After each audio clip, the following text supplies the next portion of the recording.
It's the first day of Black History Month, and I'm getting pulled over again. Second time in a week.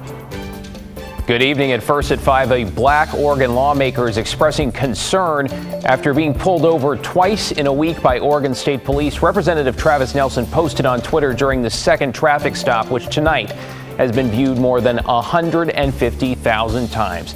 Thanks for joining us. I'm David Mulco. Nelson told KGW News in one case he was speeding, in another he had a hand on his phone, but he is still worried race played a role in why he was pulled over. Brian Clerkley talked to the lawmaker in an interview you'll only see here on KGW and joins us now from Salem. Bryant. Hey, David, Rep. Nelson says he wanted to speak out about this because he's been pulled over so many times in his lifetime, up to 50 times, and twice just this week on I-5, once near Kaiser, once near Woodburn. And he says that he thinks he could have been profiled because a lot of the white legislators he's talked to about this rarely get pulled over. Oh, after getting stopped last night, for the second time this week, I posted a little video saying something along the lines of, hey, what a way to start Black History Month. In a video posted to Twitter, Representative Travis Nelson detailed being pulled over for the second time in a week. He says when you're Black in Oregon, it's easy to stick out, which can sometimes result in situations like this. He was stopped once on Monday coming back to Portland from Salem, and then again on Wednesday by the Oregon State Police. Both the officers were nice to me. We had pleasant interactions. You know, there was nothing bad that happened to me as a result of these stops. Yet I was stopped, and I've been stopped 40 plus times, probably 50 plus times at this point. And while I don't know that my race was the reason that they pulled me over, I do believe that unconscious bias is real. I asked Representative Nelson if he knew of anything he was doing to warrant getting pulled over. On Monday, the officer said he pulled me over because I strayed from my lane and because I was going 76 on I-5 going north. On Wednesday, the officer said he pulled me over because I had my phone in my hand. Nelson went on to explain the situation on Monday. On Monday, I recall having my cruise set to, I think, about 9 or 10 over the speed limit. I thought it was enough to where I wouldn't get pulled over, and I don't recall veering from my lane. And then Wednesday, Nelson says he was getting on a virtual meeting as he was leaving Salem. As I was getting on I-5, there was issues with the virtual meeting. I had my camera up on my holder on my dash, pulled it down to get back into the meeting, and while I was getting back on the meeting, the officer stopped me. None of the stops resulted in a ticket. Nelson thinks the police saw him as suspicious and wanted to pull him over. In 2021, a state commission found that Oregon State Police did disproportionately issue citations to people of color compared to white drivers over the year they studied. Researchers at the time recommended additional training for state police troopers. He says he talked to a lot of white counterparts who have rarely been pulled over. He wanted to speak out for this reason. I also wanted to speak out for all those people, all those Black men who are getting, maybe it's not in Portland, but maybe it's when they leave Portland and they're either getting harassed or being deemed as suspicious or are getting pulled over more than their white counterparts would be. In a statement, OSP says that they've spoken with Representative Nelson and heard his concerns regarding these stops and the potential for racial bias, and they do take this allegation seriously and are committed to eradicating racism in the profession. And this week, 2 separate troopers stopped Rep. Nelson for violations related to speed, lane use, and using an electronic device while driving. These incidents and the associated videos have been reviewed in detail. That's Brian Clerkley reporting in Salem tonight. Thank you, Bryant.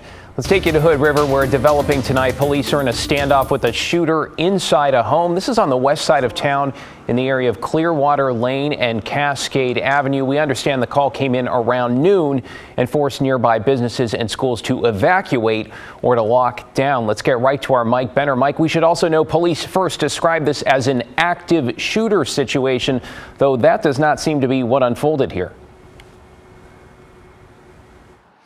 Yeah, that's right, David. News of an active shooter was first reported on the Hood River Police Department Facebook page, and we immediately started thinking, and many of you at home, of shootings like the one at the Clackamas Town Center many years ago, or the one at the Safeway in Bend just last year, or even shootings in California as recently as last month. But what's happening here in Hood River does not appear to rise to that level. But again, why it was first reported as an active shooter, we don't know, and we're trying to learn more from police. We just haven't had that opportunity yet. What we can tell you is this is a very fluid situation. It's unfolding up the hill from where we're standing, right where those flashing lights are. We can tell you that the Hood River Police Department is out here, of course, the Sheriff's Office and Oregon State Police as well. And about an hour and a half ago, we saw a number of vehicles arrive from Clackamas County, and we're told that is the SWAT team that arrived from Clackamas County. We can also tell you this whole thing started around the noon hour. We are told that police responded to reports of a dangerous situation at a home near Viento and Clearwater Lanes. This is just off the main drag of Cascade Avenue. When police arrived, someone inside the home fired multiple shots. That person is now contained in the home, and surrounding businesses and homes have been evacuated as law enforcement tries to bring this to a safe conclusion. Now back out here live along Cascade Avenue, authorities are asking that people in this area stay inside, and if you do plan to come to this area, maybe find another route, because again, this is a fluid situation, and police are trying to bring this to a safe conclusion. When that happens, we'll of course update this story on air and online. For now, David, I'll send it back to you. Yeah, Mike Benner in Hood River. Appreciate your reporting tonight, Mike. We are also keeping an eye on the SWAT team responding in Clark County. This is in the Farger Lake area. Authorities say there was some sort of family disturbance, their words there, and when deputies arrived, the suspect fired shots. Officials say the family is safe. The shooter is barricaded in a barn on that property. We will update you as we learn more. Well, tonight, the Portland police officer fired for leaking false information about former Commissioner Joanne Hardesty has been reinstated to the force. An arbitrator ruled while Brian Hunziker should be held accountable for the misconduct, it did not warrant being fired. Hunziker had been the Portland Police Union president.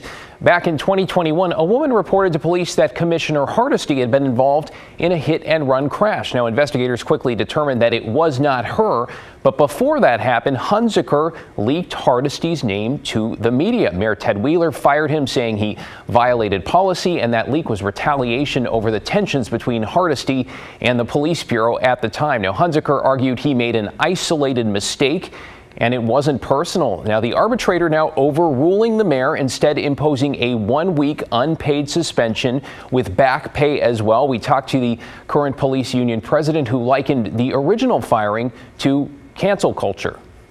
Where someone does something that we don't like, finding ways, right, to hold them accountable, but do it in a way that doesn't, just permanently destroy an individual. Because when you think about it, in very rare cases, if someone does engage in misconduct that's so significant that they have to go to prison or they have to kind of be removed more significantly, they lose their job.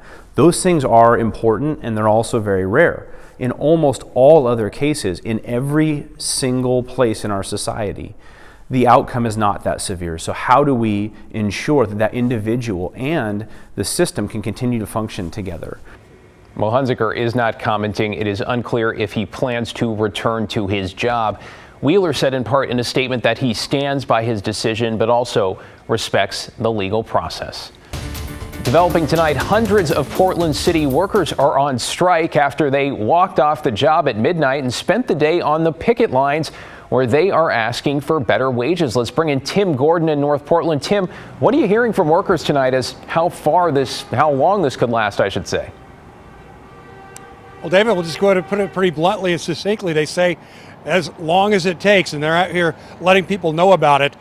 We are outside the Peabot's maintenance yard off North Kirby Avenue. A lot of people who work on Portland streets are on strike, along with others from wastewater treatment, parks, and more.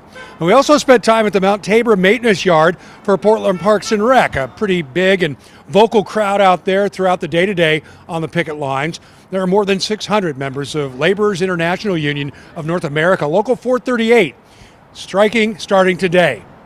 They say an impasse over cost of living increases is really at the heart of this. The city's latest offer is for 12% pay increase for the average worker. That's almost $11,000 a year. But the union workers say it is a 5% cap on cost of living adjustments that they really can't live with, or maybe better said, can't live on.